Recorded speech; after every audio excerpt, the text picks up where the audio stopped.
안녕하세요. 오늘은 저번에 영상에서 올렸던 찰리와 초콜릿 공장 책 읽기 이어서 다음 장부터 읽어보도록 할게요. 지난번에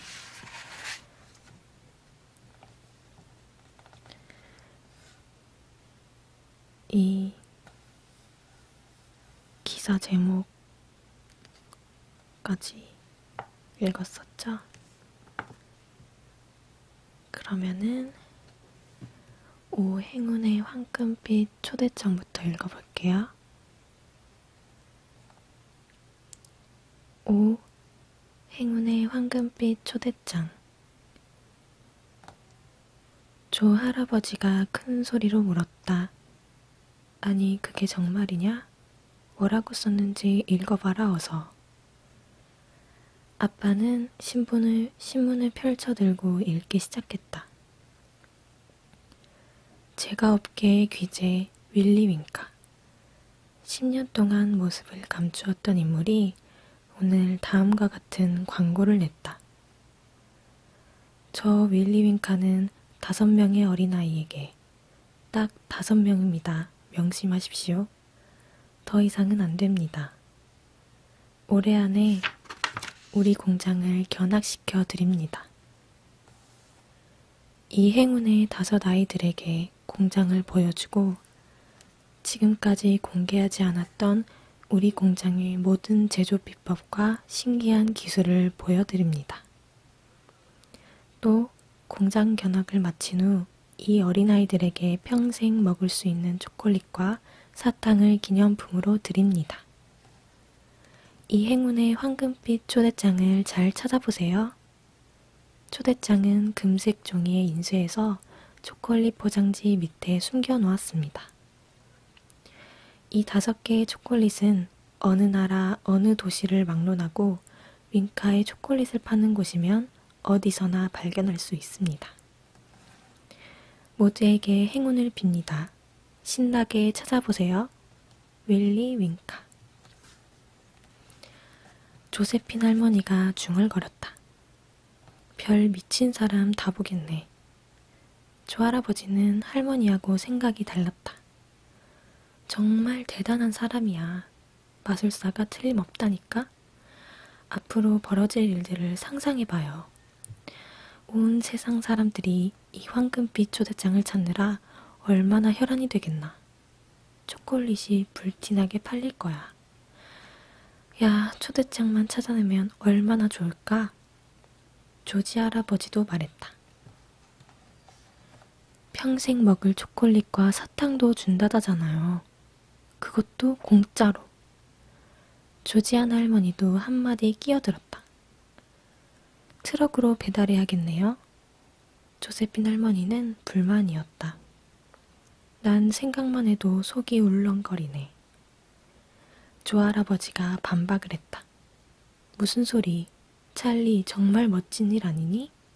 초콜릿을 사서 뜯어보니 안에 행운의 황금빛 초대장이 반짝거리고 있다. 응? 하지만 찰리는 시무룩히 대답했다. 그렇겠죠. 하지만 저한텐 그런 행운이 오지 않을 거예요. 1년에 1개밖에 가질 수가 없으니까요. 조지아나 할머니는 찰리를 위로했다. 그건 모르는 일이란다. 마침 다음 주에 네 생일이 돌아오잖니? 다른 사람이나 너나 기회는 다 똑같은 거야. 조지 할아버지가 김 빠지는 소리를 덧붙였다. 단정할 수는 없지. 매일매일 초콜릿을 사 먹는 아이들이 아무래도 기회가 더 많은 법이니까. 우리 찰리 녀석은 1년에 겨우 하나 손에 쥐는데 그걸 가지고 행운을 바라기는 어려운 일이 아니겠소? 6. 황금빛 초대장을 처음 발견한 아이. 바로 다음 날 첫 번째 황금빛 초대장이 발견되었다. 그 주인공은 아우구스투스 굴룹이라는 9살짜리 사내 아이였다. 저녁 신문 첫 장에 아이 사진이 대문짝만하게 실려 있었다. 사진 속의 아이는 마치 펌프질을 심하게 해서 잔뜩 부풀려 놓은 것처럼 뒤룩뒤룩 살이 쪄 있었다. 얼굴은 마치 밀가루 반죽으로 빚은 커다란 공에다 조그만 건포도 2개를 박아놓은 듯했다. 눈빛에도 욕심이 더글더글 뭉쳐 있었다. 신문에는 이렇게 쓰여 있었다. 아우구스투스 굴룸네 마을은 이 영웅 때문에 온통 흥분에 휩싸였다. 집집마다 유리창에 국기를 내걸었고 이 아이가 다니는 학교는 하루 동안 임시 휴교에 들어갔으며 이 유명해진 아이를 위해 가두행진을 준비 중이다.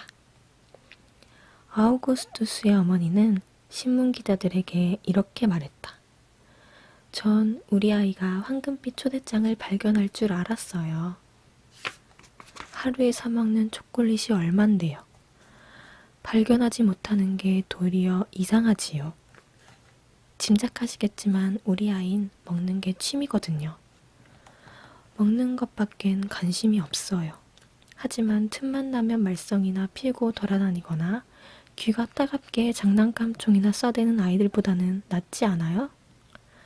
제가 늘 입버릇처럼 하는 말이지만 자기 몸에서 필요로 하지 않으면 그렇게 먹어댈 리가 없잖아요. 어쨌든 비타민이 많이 들어가 있으니까요. 하여간 그 멋진 공장에 들어갈 수 있다니 얼마나 근사한 일이에요. 우리 아이가 기특해 죽겠어요. 조세핀 할머니가 말했다. 그 엄마 정말 꼴불견이네. 그 엄마의 그 아들이군. 조지아나 할머니도 맞장구 쳤다. 조지 할아버지가 혼잣말처럼 중얼거렸다. 이제 4장 남았구나. 다음엔 누가 찾게 될까 궁금한데? 이제 사람들은, 아니 온 세상 사람들이 미친 듯이 초콜릿을 사재기에 열을 올렸다.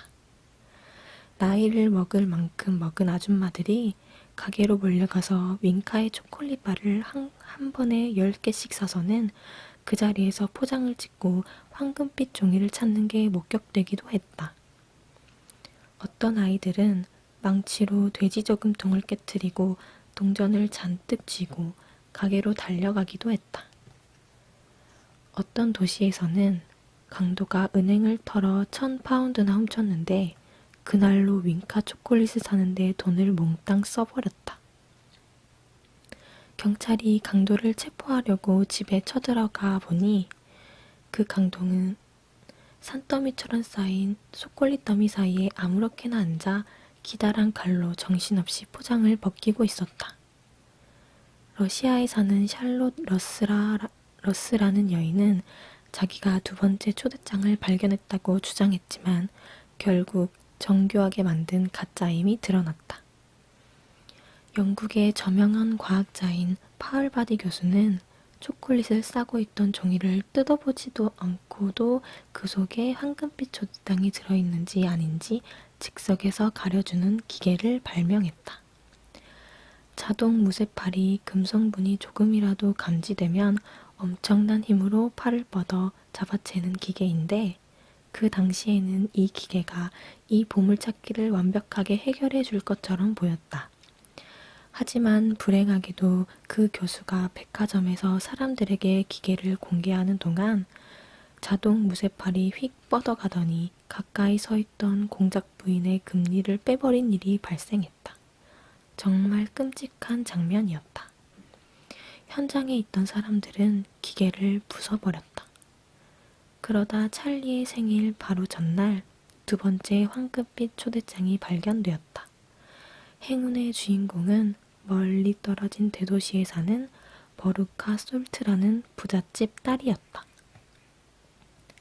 저녁 신문엔 먼저번처럼 버루카의 사진이 크게 찍혀 나왔다. 버루카는 거실에서 활짝 웃는 부모님 사이에 앉아 황금빛 초대장을 흔들며 이미 입이 찢어져라 웃고 있었다. 버루카의 아버지 솔트 씨는 초대장을 발견한 경위를 신문 기자들에게 자세히 설명했다. 그러니까 우리 딸이 무슨 일이 있어도 황금빛 초대장을 꼭 가져야 한다고 우기는 겁니다. 그래서 전 그 길로 시내로 나가 눈에 보이는 대로 윙카 초콜릿을 사기 시작했죠. 아마 수천 개는 될 겁니다. 아니, 수십만 개일지도 모르겠네요. 여하간 있는 대로 사서는 몽땅 트럭에 싣고 곧장 우리 공장으로 날랐습니다. 들어서 아시겠지만 전 땅콩 사업을 하고 있습니다. 우리 공장에는 여공이 100여 명 있지요. 하루 종일 앉아서 땅콩 껍질을 까는 일을 합니다. 저는 그날 그랬지요. 자, 여러분, 지금부터는 땅콩 껍질을 그만 벗기고 초콜릿 포장을 벗겨주세요. 하고 말입니다. 그래서 그날부터 여공들이 초콜릿 포장을 벗기기 시작했습니다. 여공들은 아침부터 밤까지 열심히 초콜릿 포장을 벗겼어요. 하지만 사흘이 그냥 지나가더군요. 행운이 따라주지 않았어요. 얼마나 괴로웠던지. 시간이 지날수록 딸의 실망도 커갔죠. 퇴근해서 집으로 가면 딸은 저를 보자마자 소리를 지르는 겁니다.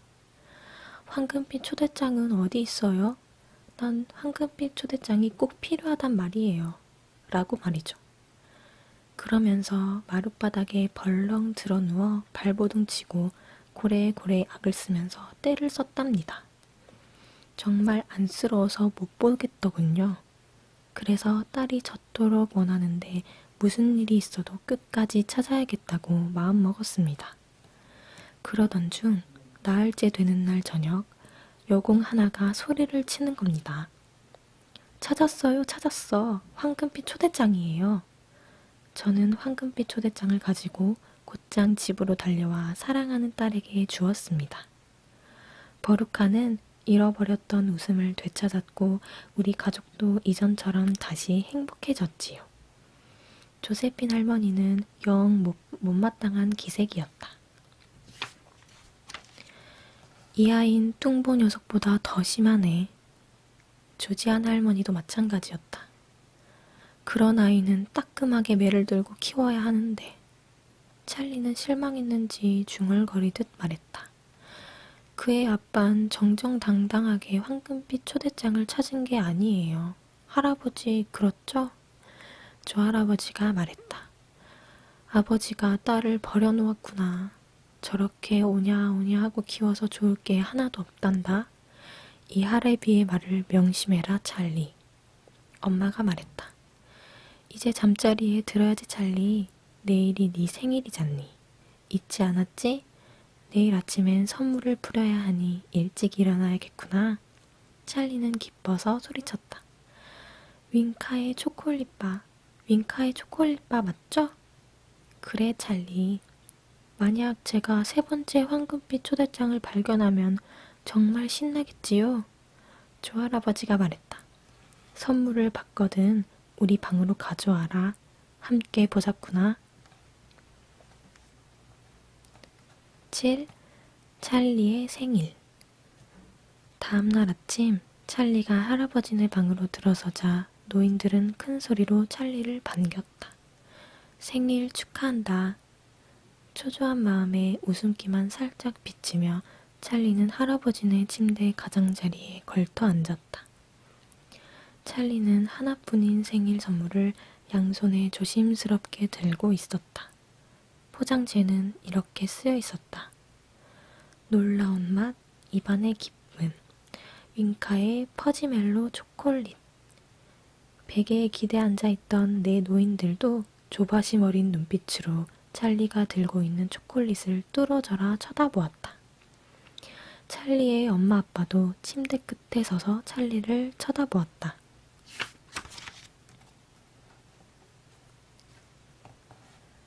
방 안엔 침묵이 흘렀다. 모두 찰리가 선물을 뜯기만을 기다렸다. 찰리는 초콜릿을 내려다보았다. 손가락으로 초콜릿을 만지작거리다가 톡톡 두들겨 보았다. 은박 포장지가 바스락거리는 소리만 조용한 방 안에 어렴풋하지만 날카롭게 울려 퍼졌다. 엄마가 차분한 어조로 입을 열었다. 찰리, 네가 바라는 것을 발견하지 못한다 해도 너무 실망하지 마라. 사실 그런 엄청난 행운을 기대하기는 어렵잖니? 아빠도 그 말에 동의했다. 엄마 말씀이 옳다. 찰리는 아무런 대꾸도 하지 않았다. 조세핀 할머니도 한마디 했다. 하긴 전 세계를 통틀어 3장밖에 더 남았니? 조지안 할머니는 찰리를 위로하려고 애썼다. 어쨌든 맛있는 초콜릿을 받은 건 틀림없잖니. 그 점을 잊지 말아야지. 조지 할아버지도 맞장구 쳤다. 그래, 놀라운 맛, 입안의 기쁨, 윙카의 퍼지멜로 초콜릿이잖니. 제일 맛있는 거야. 너도 분명 좋아할 거다. 찰리는 기어들어가는 목소리로 대답했다. 네, 저도 알아요. 조 할아버지가 말했다. 황금빛 초대장 같은 건 잊어버리고 초콜릿이나 마음껏 즐기렴. 그게 좋겠지? 요술이 아니고서야 이 단 하나의 조그만 포장지 속에 그런 행운의 초대장이 들어있을 거라고 기대하는 것이 얼마나 허무맹랑한 바람인지 모두가 잘 알고 있었다. 그래서 가족들도 될 수 있는 한 어린 찰리가 너무 실망하지 않도록 도와주고 싶어 했다. 하지만 어른들도 한 가지는 알고 있었다. 그건 아무리 가능성이 없다 할지라도 행운이 바로 이 초콜릿 안에도 있을 수 있다는 점이었다. 분명 이 초콜릿 안에도 기회는 있었다. 그래서인지 네 분 할아버지와 할머니 그리고 찰리의 엄마 아빠도 겉으로는 침착한 표정을 짓고 있지만 사실 속으로는 찰리만큼이나 무척 긴장하고 있었다. 조 할아버지가 입을 열었다. 자, 빨리 뜯어보는 게 좋겠다. 학교 가야지. 조지 할아버지도 같은 의견이었다. 그래, 후딱 뜯어보자. 조지아나 할머니도 재촉했다. 얘야, 어서 벗겨보렴. 조바심이 나서 죽겠구나.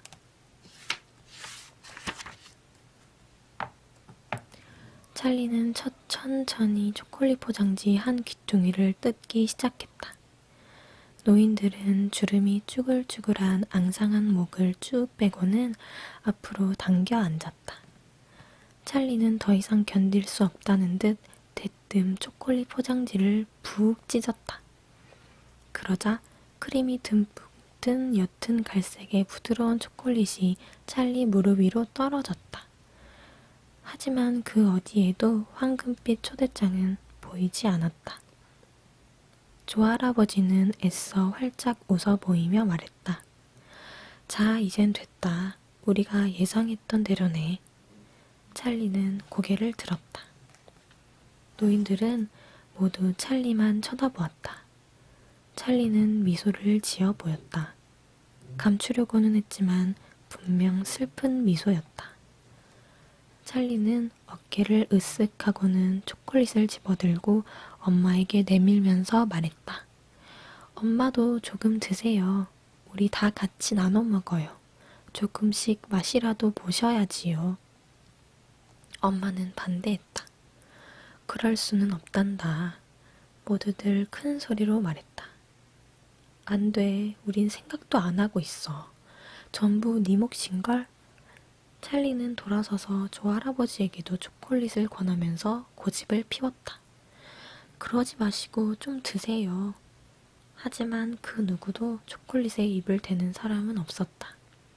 엄마는 뼈만 앙상한 찰리의 어깨에 팔을 두르고 말했다.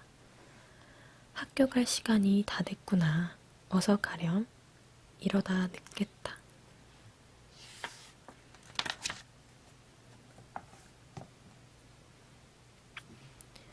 황금빛 초대장 또 발견되다. 바로 그날 저녁 신문에 3번째, 4번째 황금빛 초대장이 발견되었다는 기사가 실렸다. 신문은 이렇게 대서특필하고 있었다. 오늘 2장의 초대장 발견, 남은 것은 단 1장. 저녁 식사 후 온 식구가 할아버지네 방에 모이자 조할아버지가 말했다. 좋아, 이번엔 누군지 한번 들어보자꾸나. 눈이 나빴지만 안경을 사서 낄 형편이 아니었던 찰리 아빠는 신문을 거의 코에 붙이고 읽어 내려가기 시작했다. 세 번째 초대장은 바이올렛 뷰리 가드라는 여자아이가 발견했다. 이 행운의 여자아이를 인터뷰하려고 우리 기자들이 몰려갔을 때 뷰리 가드 양 집은 이미 흥분한 사람들로 인산인해를 이루고 있었다. 펑펑 터지는 카메라 플래시 소리는 귀가 먹먹할 지경이었고 사람들은 이 유명한 아이에게 조금이라도 가까이 다가가려고 몸싸움을 벌였다. 뷰리가드 양은 거실 의자에 올라서서 황금빛 초대장을 든 손을 높이 치켜들고는 마치 택시라도 불러 세울 듯이 마구 흔들어댔다. 뷰리가드 양은 사람들에게 큰 소리로 속사폭처럼 말을 쏟아내고 있었다. 하지만 요란하게 껌을 씹고 있어서 아이가 하는 말을 전부 알아듣기는 힘들었다. 다음은 뷰리가드 양의 말을 직접 인용한 것이다. 전 항상 껌만 씹어요. 그러다 윙카 씨의 황금빛 초대장 이야기를 듣고는 껌을 포기하고 초콜릿을 먹기 시작했죠. 물론 지금은 다시 껌을 씹어요. 전 정말 껌이 좋아요. 밥 먹을 때 빼고는 하루 종일 껌을 씹지요. 밥 먹을 때는 뱉어서 귀 뒤에 붙여 안전하게 보관하죠. 잠시라도 이걸 씹지 못하면 불안해지거든요. 엄마는 껌을 짝짝 씹는 것이 숙녀답지 못하대요. 턱이 아래 위로 끊임없이 요란하게 움직이는 게 보기 흉하다나요? 하지만 도대체 엄마가 절 비난할 자격이 있을까요? 하루 종일 끊임없이 잔소리를 해대는 엄마의 턱이 뭐 아래 위로 요란하게 움직이지 않나요? 바이올렛! 방 한구석에서 뷰리가드 부인이 버럭 소리를 질렀다. 뷰리가드 부인은 사람들에게 밟힐까봐 피아노 위로 올라가 있었다. 엄마, 가만히 좀 계세요. 뷰리가드 양은 어머니의 말을 가로막더니 계속 말했다. 제가 재미있는 이야기 하나 해드릴게요. 저는 이 껌을 꼭 3개월째 씹고 있답니다. 이건 기록이에요. 저랑 제일 친한 코넬리아 프린츠 메텔이 세운 기록을 깬 거라고요. 그 앤 지금 화가 머리끝까지 올라있을 거예요. 제가 가장 아끼는 물건이 바로 이 껌인데요. 밤에는 침대 다리 귀퉁이에 붙여놓고 자지요. 아침까지 말짱해요. 물론 처음에는 좀 딱딱한데 몇 번 씹어주면 다시 부드러워진답니다. 세계 기록에 도전하기 전까지는 하루에 하나씩 껌을 바꾸어 씹었어요. 학교에서 집으로 돌아오다가 엘리베이터를 탔을 때요. 왜 엘리베이터냐고요? 다 씹은 끈끈한 껌을 엘리베이터 단추에 붙여놓는 게 재미있거든요. 다음에 타는 사람이 단추를 누를 때 그 사람 손가락 끝에 껌이 묻잖아요. 히히히. 얼마나 법석을 떠는지 특히 비싼 장갑을 낀 여자들이 제일 우습다니까요. 아, 본론으로 돌아가서 전 윙카의 공장을 둘러보게 돼서 무척 기뻐요. 나중에 제가 평생 씹을 껌을 주신다는 걸 알고 있거든요. 와, 만세. 조세핀 할머니는 기사를 다 듣더니 말했다. 되먹지 못한 아이군. 조지아나 할머니도 같은 생각이었다. 저렇게 늘 껌만 씹어대는 아이는 결국 끝이 좋지 못해. 두고 봐요, 글쎄. 찰리가 물었다. 네 번째 아이는 누구예요? 아빠는 다시 신문에 코를 박고 들여다보면서 대답했다. 어디 보자. 아, 여기 있구나. 네 번째 초대장의 주인공은 마이크 TV라는 어린애다. 조세핀 할머니가 중얼거렸다. 보나마나 고약한 녀석일 게다. 아니면 내 손에 장을 지져. 잠깐만요, 어머니. 마저 듣고 말씀하세요. 찰리 엄마는 할머니의 말을 가로막았다. 아빠는 계속 신문을 읽어내려갔다. 우리 기자들이 집으로 찾아갔을 때 TBC네 집도 다른 집들과 마찬가지로 광분한 사람들로 난장판이었다. 하지만 행운을 잡은 마이크 TV는 소란스러운 분위기 탓인지 몹시 신경이 날카로워져 있었다. 마이크 군은 화가 나서 소리를 질렀다. 이 바보들, 내가 텔레비전 보는 거 안 보여요? 방해하지 말라고요. 9살 먹은 이 남자아이는 커다란 텔레비전 앞에 앉아 갱단들이 서로 기관총을 쏘아대는 영화에 정신이 팔려 있었다. 마이크 군은 온몸에 끈을 둘둘 감고 18개나 되는 갖가지 장난감 총을 달고 있었다. 텔레비전을 보다가도 가끔씩 펄쩍 뛰어오르며 이 권총 저 권총 번갈아 6발씩 쏘아댔다. 누군가가 뭐라고 묻기라도 하면 이렇게 소리를 벅벅 질렀다. 조용히 해요. 방해하지 말라고 했잖아요. 이게 얼마나 재미있는 영화인데요. 정말 대단해요. 전 이 프로를 매일매일 봐요. 총을 쏘지 않는 시시한 장면도 그냥 봐요. 난 갱영화가 제일 좋아요. 정말 멋지잖아요. 특히 총을 빵빵 쏘고 칼을 휙휙 휘두르다가 하나 둘 셋 하고 주먹을 휘두를 땐 너무너무 신나요. 아, 전 저렇게 사는 게 소원이에요. 저런 게 진짜 인생이잖아요. 라고 말했다.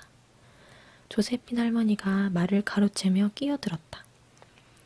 이제 그만해라. 더 이상 들어줄 수가 없구나. 조지안 할머니도 같은 생각이었다. 누가 아니래요. 요즘 아이들은 다 저 모양인가 보죠? 요 며칠 사이에 신문에 난 아이들이 다 그렇잖아요. 찰리 아빠는 할머니에게 미소를 지어 보이며 대답했다. 그렇지 않아요. 물론 그런 아이들도 있지만 전부가 그런 건 아니에요. 그때 조지 할아버지가 말했다. 그럼 이젠 딱 한 장 남았구나. 조지안 할머니는 퉁명스럽게 대꾸했다. 그러게 말이에요. 내가 장담하지만 나머지 한 장도 분명히 어떤 못된 녀석에게 돌아갈 거예요. 9. 조 할아버지 모험을 하다. 다음날 학교에서 돌아온 찰리는 곧장 할아버지네 방으로 갔다. 깨어있는 사람은 조 할아버지 뿐이었다. 쉿. 찰리를 본 조 할아버지는 조용히 하라는 신용을 하면서 가까이 오라고 손짓했다. 찰리는 발 뒤꿈치를 들고 살살 걸어가 침대 옆에 섰다. 할아버지는 찰리에게 씩 미소를 지어 보이더니 한 손을 베개 밑으로 쑥 집어넣고 더듬기 시작했다. 손을 다시 빼내자 낡은 가죽 지갑이 빠져나왔다. 할아버지는 이불 밑에서 지갑을 열더니 거꾸로 들고 톡톡 털었다. 6펜스짜리 은화 한 잎이 떨어졌다.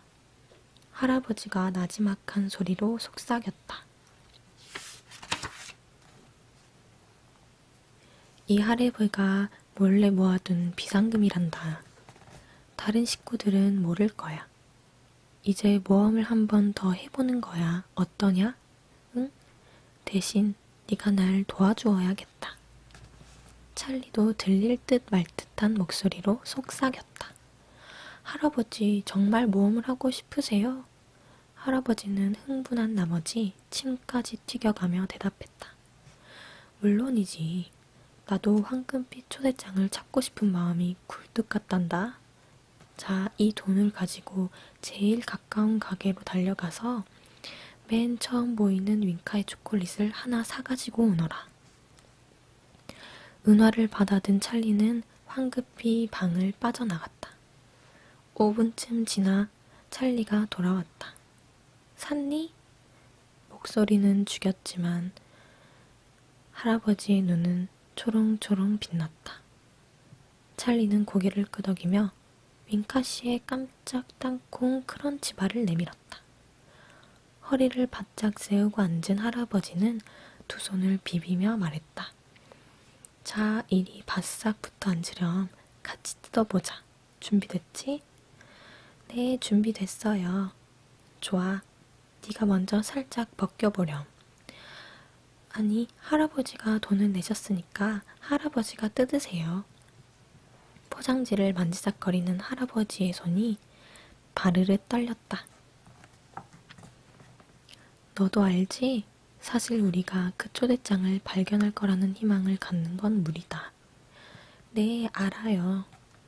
할아버지와 손자는 키득키득 웃으며 초조한 마음을 달랬다. 이제 벗겨보실래요, 할아버지? 알았다. 어느 쪽부터 뜯어야 할 것 같니? 저쪽이요. 조금만 벗겨보세요. 거의 보일 듯 말 듯하게요. 이렇게? 네, 이제 조금 더 벗겨보세요. 네가 마저 해라. 난 너무 떨려서 못하겠다. 아니에요. 할아버지가 직접 하셔야죠. 알았다, 알았어. 자, 뜯는다. 조 할아버지는 푹 초콜릿 포장을 뜯었다. 조 할아버지와 찰리는 포장지 속을 들여다보았다. 납작한 초콜릿뿐이었다. 다른 것은 없었다. 문득 이 모든 일이 우스꽝스럽게 느껴졌다. 조 할아버지와 찰리는 깔깔거리며 한바탕 웃어젖혔다.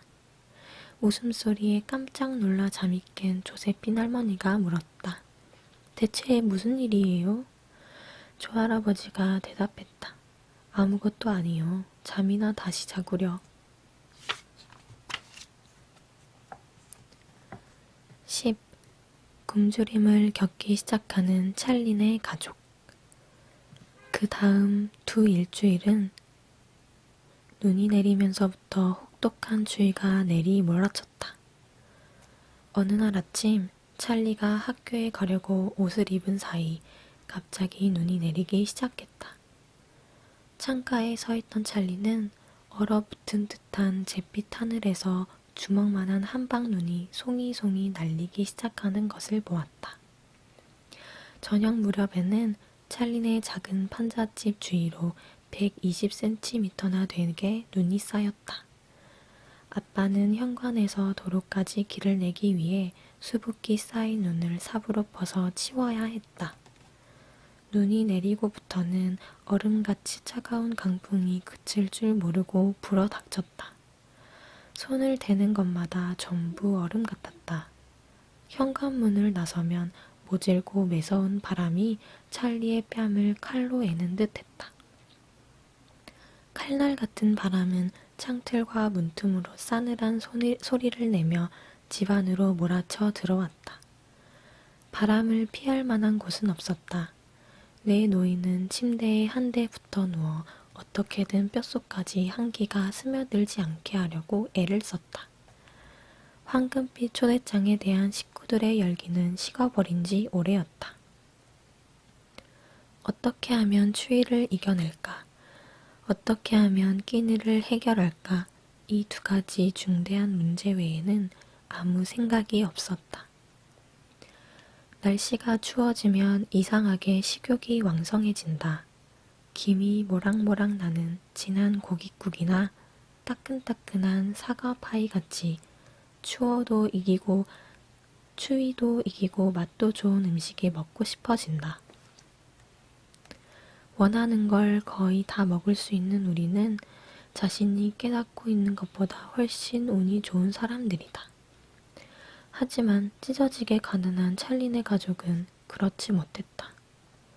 찰리는 어쩔 줄을 모르게 심한 허기를 느꼈다. 생일날 받은 초콜릿과 조 할아버지가 사준 초콜릿은 조금씩 아껴 먹었는데도 바닥이 난 지 오래였고 하루 세끼를 멀건 양배추죽으로 때웠다. 어느 날 아침부턴가 양배추죽은 점점 더 묽어졌다. 그렇게 될 수밖에 없었던 이유는 아빠가 일하던 치약 공장이 갑자기 망해서 문을 닫았기 때문이다.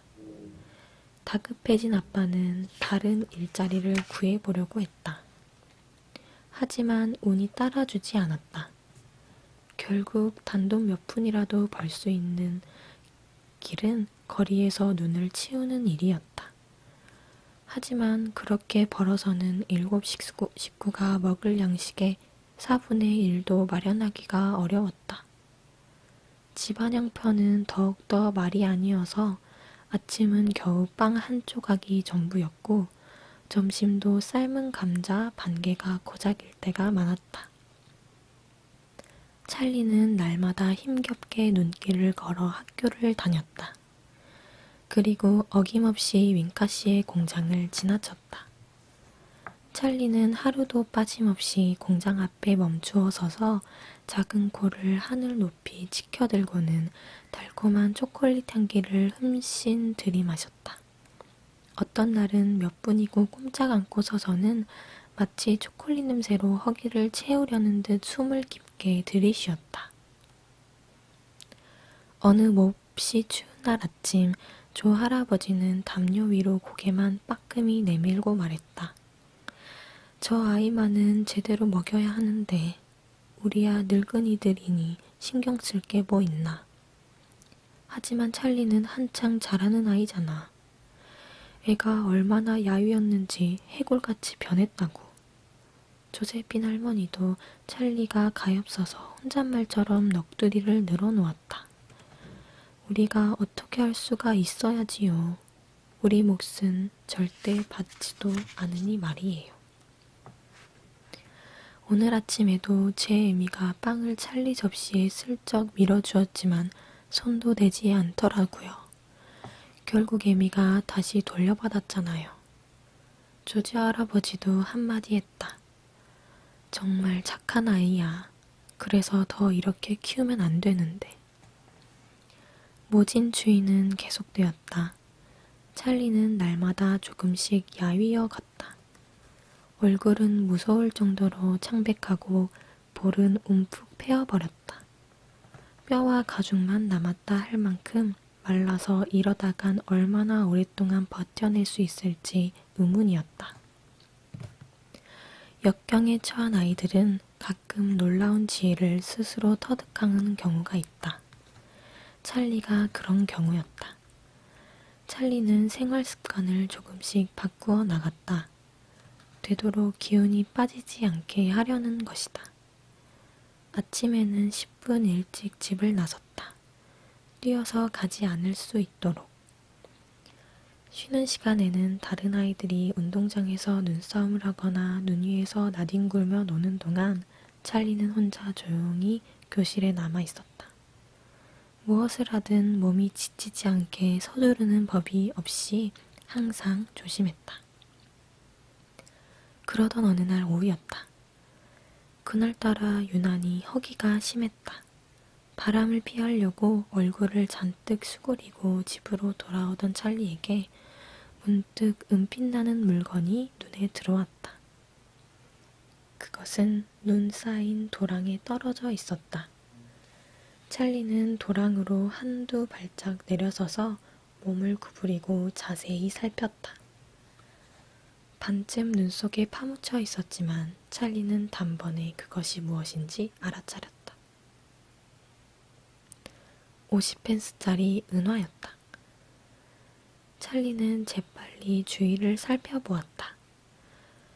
방금 지나간 사람이 떨어뜨렸나? 그건 아닌 듯 싶었다.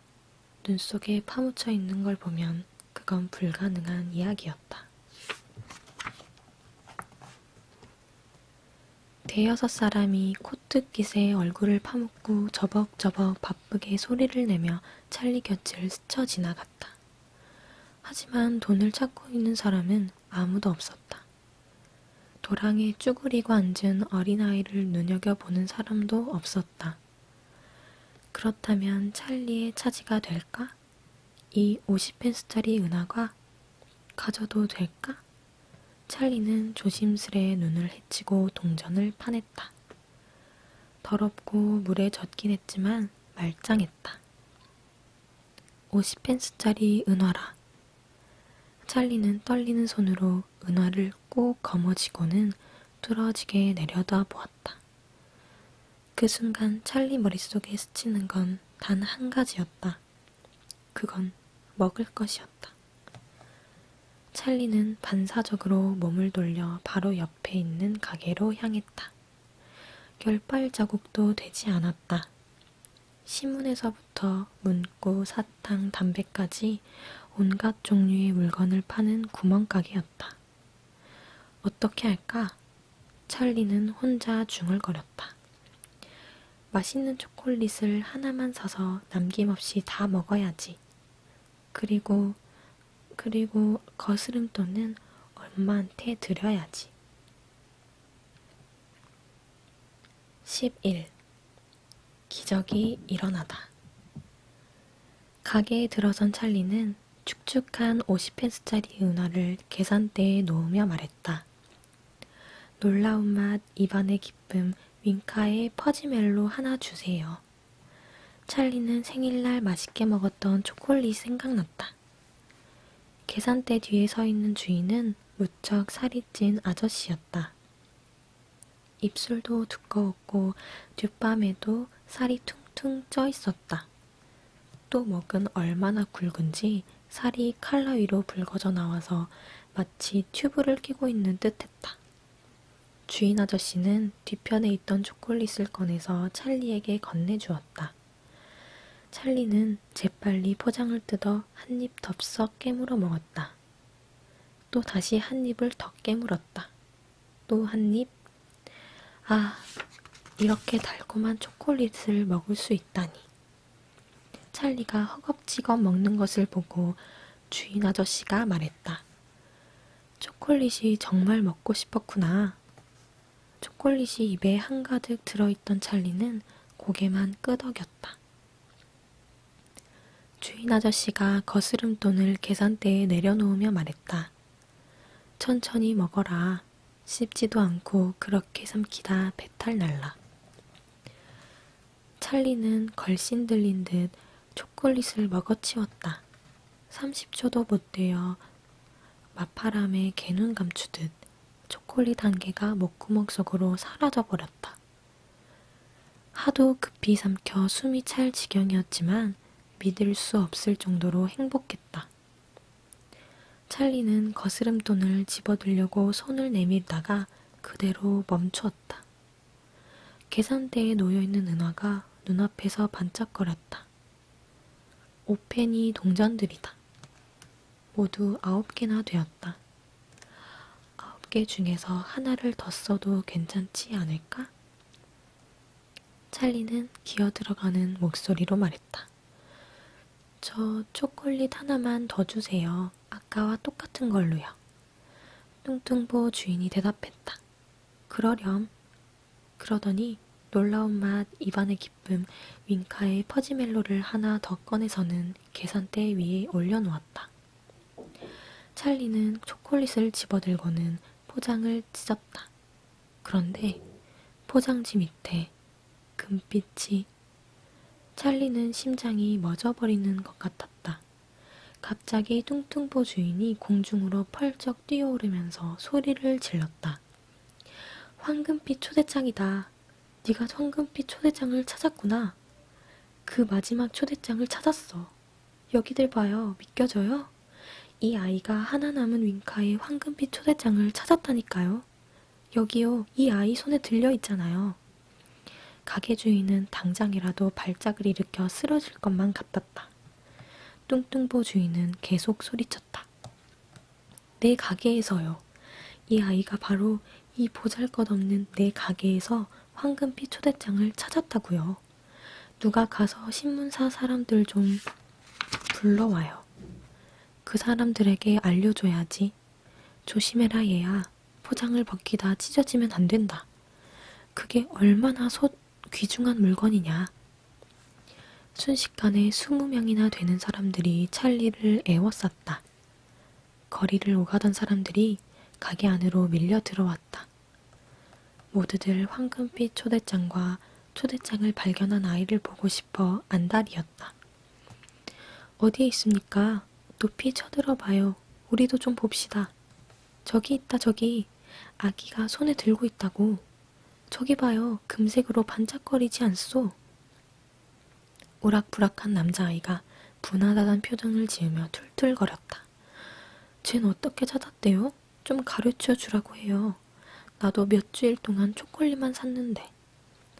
또 다른 아이는 부럽다는 듯이 말했다. 공짜로 선물도 받잖아요. 평생 먹을 초콜릿과 사탕을 받게 되다니.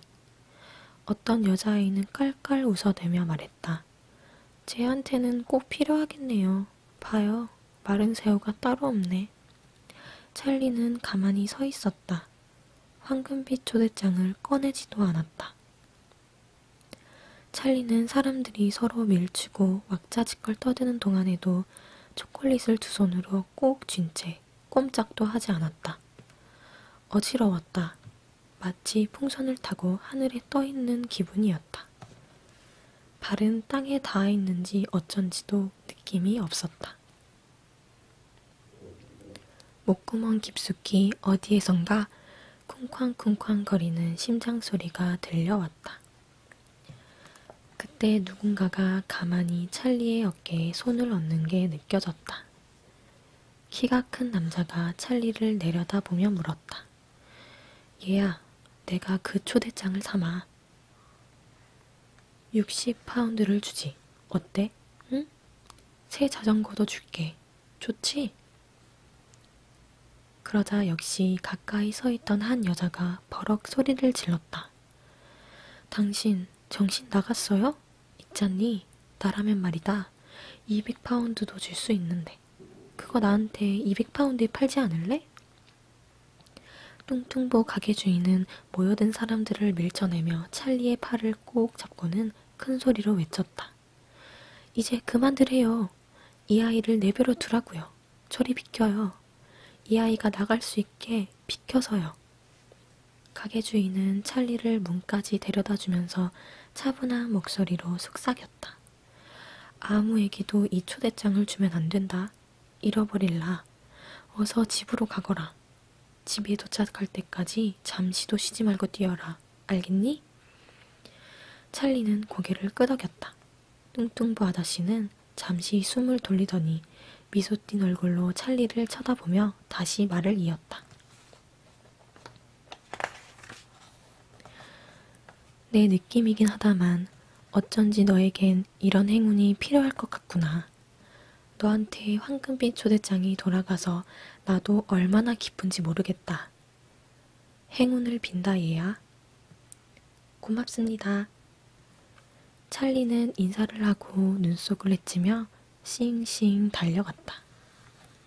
윌리 윙카의 공장 앞을 날듯이 뛰어 지나칠 때는 손을 흔들면서 노래를 부르듯 소리쳤다. 나중에 봐요. 곧 만나자고요. 5분 후 찰리는 집에 도착했다. 12. 황금빛 초대장에 적힌 글. 찰리는 현관문을 박차고 들어서면서 소리쳤다. 엄마, 엄마, 엄마! 엄마는 할아버지네 방에서 저녁 시중을 들고 있던 참이었다. 찰리는 태풍이 몰아치듯 방 안으로 뛰어들며 소리쳤다. 엄마, 이것 좀 보세요. 제가 뽑았어요. 보세요. 하나 남았던 마지막 황금빛 초대장이에요. 어쩌다 길에서 주운 돈으로 초콜릿 2개를 샀거든요. 그런데 두 번째 초콜릿에 이게 들어있었어요. 이걸 구경하려고 사람들이 몰려들어 한바탕 소란이 벌어졌었다니까요. 가게 주인 아저씨가 겨우 저를 빼내주어서 집까지 줄곧 뛰어왔어요. 이게 바로 5번째 황금빛 초대장이에요. 엄마, 제 것이 됐다니까요? 엄마는 멍하니 아들을 쳐다보기만 했다. 무릎에 수프 그릇을 조심스럽게 얹어놓고 떠먹던 노인들은 모두 쨍그랑 수저를 떨어뜨리더니 얼어붙은 듯 꼼짝도 하지 않았다. 10초 동안 방 안엔 찬물을 끼얹은 듯한 정적이 감돌았다. 아무도 감히 입을 떼지도 움직이지도 않았다. 한순간 모든 것이 마법에 걸려 정지된 듯 했다. 조할아버지가 먼저 정적을 깼다. 찰리, 우릴 놀리는 거니? 지금 장난하자는 거야? 아니에요. 찰리는 큰 소리로 대답하고 침대로 달려가 아름다운 황금빛 초대장을 내보였다. 조할아버지는 몸을 앞으로 숙이더니 코가 초대장에 맞닿을 정도로 얼굴을 들이대고는 뚫어지게 살펴보았다. 다른 노인들은 조 할아버지를 바라보며 할아버지의 판정만 기다렸다. 은은한 미소가 할아버지의 온 얼굴로 번져나가고 있었다. 할아버지는 천천히 고개를 들더니 찰리의 얼굴을 똑바로 쳐다보았다.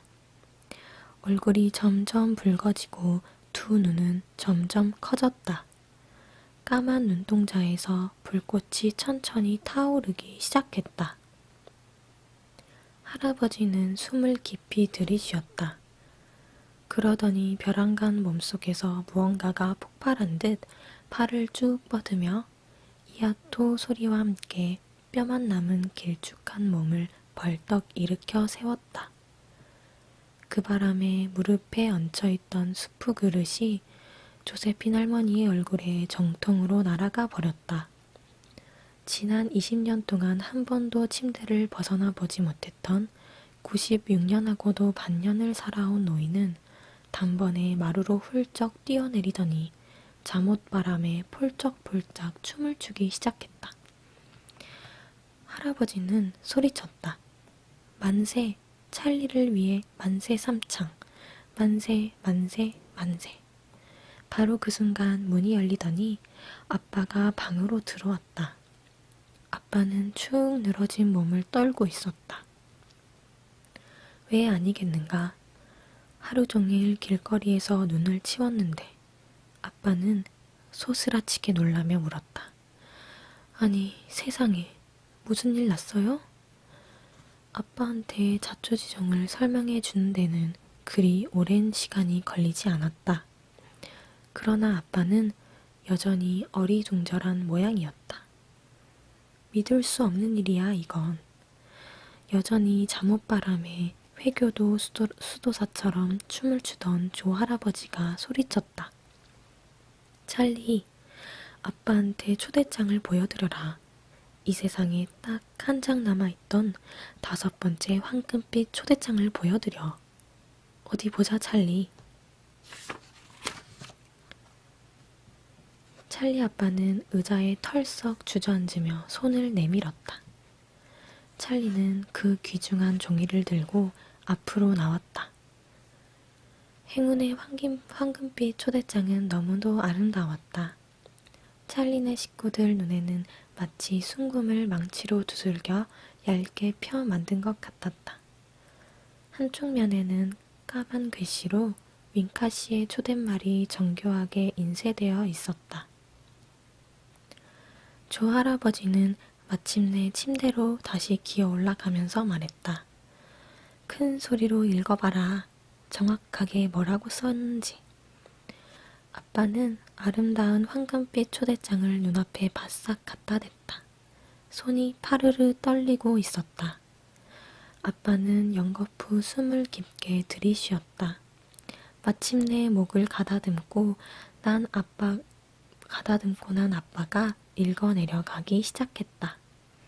자, 좋아요. 읽겠습니다. 안녕하십니까? 황금빛 초대장을 발견하신 행운의 주인공께 윌리 윙카가 축하의 인사를 드리며 멀리서나마 따뜻한 악수를 청합니다. 여러분 앞에는 이제 상상도 못했던 엄청난 일들이 기다리고 있습니다. 이제 저는 여러분 5명을 하루 동안 우리 공장에 손님으로 초대합니다. 제가 직접 공장을 안내해드리면서 여러 가지 구경거리를 보여드릴 겁니다. 그리고 집으로 돌아가실 때는 대형 트럭이 호의를 할 겁니다. 트럭에는 여러분과 여러분 가족이 두고두고 먹을 수 있는 간식거리를 가득 실어드리겠습니다. 약속합니다. 간식이 떨어지면 언제든 공장으로 오십시오. 초대장을 보여주시면 원하는 제품을 원하는 만큼 드리겠습니다. 평생 동안 말입니다. 하지만 이것은 방문하시는 날 겪는 신나는 일에 비하면 아무것도 아닙니다. 저는 여러분을 위해 더욱 놀랍고 멋진 계획을 세웠습니다. 여러분이 때로는 어리둥절하고 깜짝 놀라 당황하실지도 모르는 신비하고 놀라운 일들 말입니다.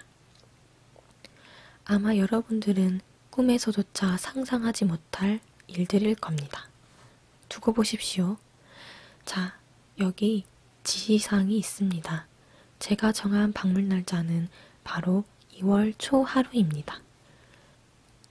이날만입니다. 다른 날은 절대로 안 됩니다. 아침 정각 10시에 공장 정문으로 오십시오. 시간을 꼭 지켜주십시오. 늦으면 안 됩니다. 여러분을 보살펴주고 만에 하나 문제가 생길 때 도와줄 가족 한두 명이 같이 와도 좋습니다. 아, 또 한 가지. 반드시 초대장을 가져와야 합니다. 초대장이 없으면 입장할 수 없습니다. 윌리 윙카. 다 듣고 난 엄마가 소리쳤다. 2월 초하루라고요? 그럼 내일이잖아요. 오늘이 1월의 마지막 날이니까요. 제가 날짜만큼은 정확하게 알고 있다고요. 아빠가 맞장구 쳤다. 그렇군. 당신 말이 맞아. 조할아버지도 큰 소리로 말했다. 정말 아슬아슬하게 시간을 맞췄구나. 꾸물거릴 시간이 없다. 당장 채비를 해야지. 얼굴도 씻고 머리도 빗고 손도 박박 문질러 씻어야지. 이도 닦고 코도 풀고 손톱도 깎고 구두도 반질반질 윤나게 닦아라. 그리고 셔츠도 다 다려놓고. 이런 세상에 바지에 묻은 흙은 좀 털어내라. 네 인생에서 가장 중요한 날이 될 텐데 단단히 준비를 해야 하지 않겠니? 엄마가 할아버지를 진정시켰다. 너무 흥분하지 마세요. 애가 얼이 빠지겠어요. 좀 차분히 생각하자고요. 우선 누가 찰리를 데리고 갈 건지부터 의논해야 하잖아요. 내가 가마. 조할아버지는 또다시 침대에서 뛰어내리면서 소리쳤다. 내가 데려가마. 내가 돌볼게. 나한테 맡겨라. 엄마는 조할아버지에게 미소를 지어 보이면서 남편에게 돌아서서 말했다. 당신 생각은 어때요? 당신이 가야 하지 않을까요? 아빠는 머뭇거렸다. 글쎄, 아니 꼭 내가 갈 필요는 없을 것 같아. 그래도 당신이 가야 할 것 같은데. 아빠는 다정한 목소리로 말했다. 여보, 꼭 그럴 이유는 없지 않소. 당신도 알겠지만 나도 가고 싶기는 해요. 일생일대의 멋진 일이니까. 하지만 다시 생각해보니 내 생각에는 누구보다도 갈만한 자격을 갖추신 분은 아버님인 것 같소. 우리보다 공장에 대해 아시는 것도 많고 물론 그거야 아버님이 그럴 만한 기력이 이앗호. 조할아버지는 냅다 소리를 지더니 찰리의 손을 잡고 빙글빙글 돌면서 춤을 추었다. 엄마는 웃으면서 말했다. 기력은 아무 문제 없겠어요. 그래요. 생각해보니 당신 생각이 옳아요. 찰리와 함께 가셔야 할 분은 아버님이신 것 같네요. 저도 노인 3분만 남겨두고 집을 비울 수는 없을 테니까요.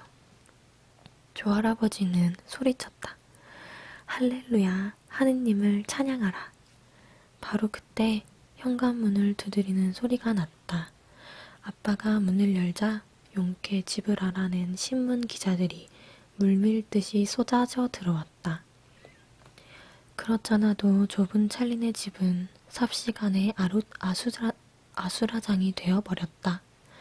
찰리가 잠자리에 들 수 있게 아빠가 기자들을 모두 내쫓아 버린 것은 자정이 다 돼서였다.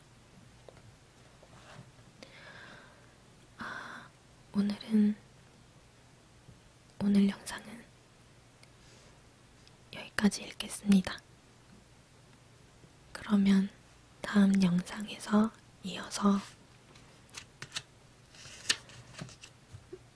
여기부터 그 다음 영상에서 읽어서 올리도록 하겠습니다.